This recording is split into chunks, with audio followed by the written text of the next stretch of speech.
this tube, labeled K as in kilo, is a suspicious soup containing two unknown bacteria species in nutrient peptone broth, also known as the forbidden Mountain Dew, called so because it tastes like and looks like Mountain Dew. A streak plate was then created in order to isolate individual colonies of both species, after which simple staining was done on the broth. The stain revealed two distinct bacterial species.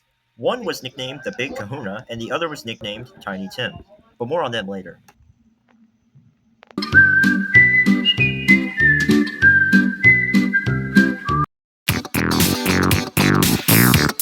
Upon inspection of the streak plates, the Big Kahuna formed large pale white colonies 3 to 4 millimeters in diameter, generally circular with some irregular shaped, flat, and mostly undulate margins.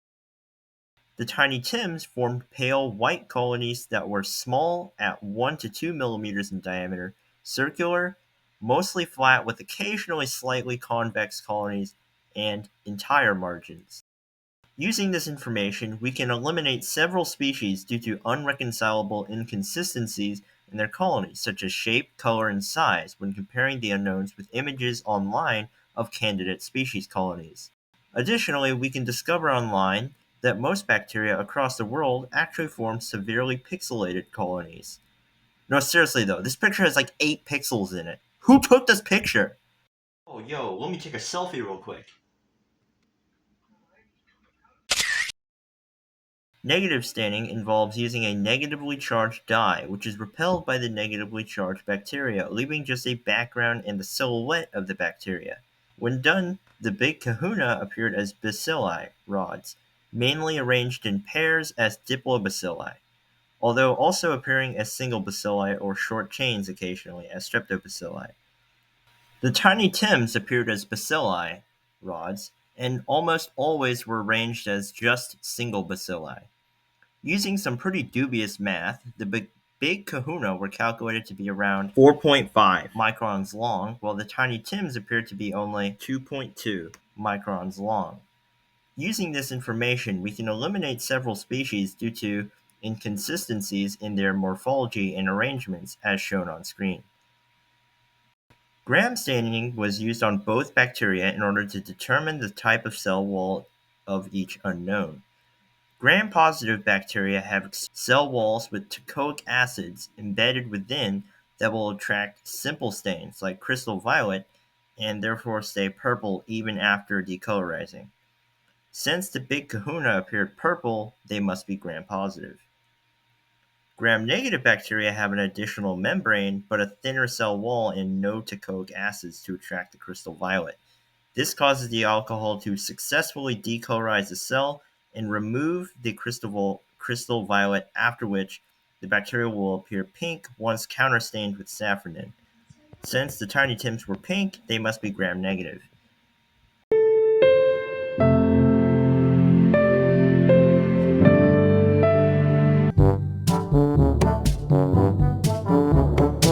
In addition to cell walls, some bacteria form fairly solid sugar coats firmly attached to itself, which can contribute to virulence. To test for this, a simple stain is used to color in the main parts of the bacterium, while a negative stain fills the background. Capsules do not stain well, and if present will therefore be a blank halo around the bacterium. This was seen on the Big Kahuna, which means it is encapsulated. The Tiny Tims did not show a halo and are therefore not encapsulated. So, any gram-positive bacteria without capsules and gram-negative bacteria with capsules can be eliminated from the potential candidates. No!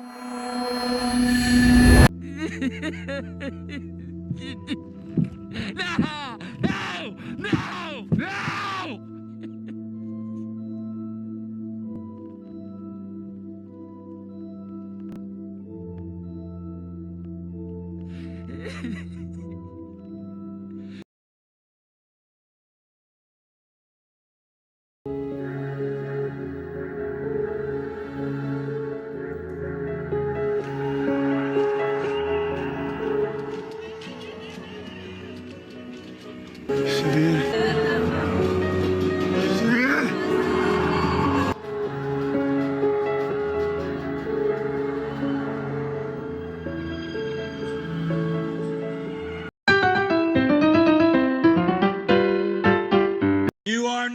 longer black or brown or yellow or red.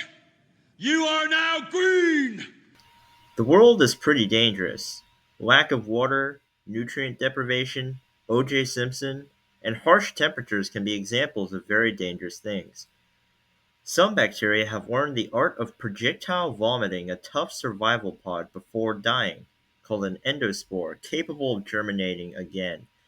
Malcolite green is stained onto the bacteria and driven by heat into any endospores.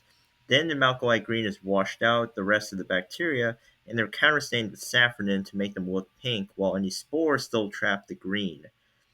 The big kahuna had many endospores visible as green oval blobs, mostly in a central position, while the tiny Tims did not have any endospores since they were just purely pink. We can eliminate any bacteria that do not match either the big kahuna nor the tiny Tims combinations of results for the gram, capsule, and endospore stains.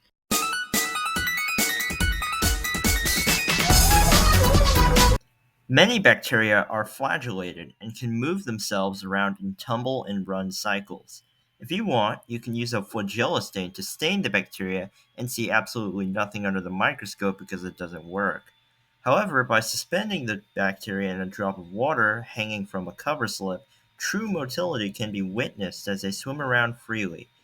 When observed, both the big kahuna and tiny Tims moved around, not just vibrating in place as with Brownian motion, and so we know they are motile and have moves like Jagger.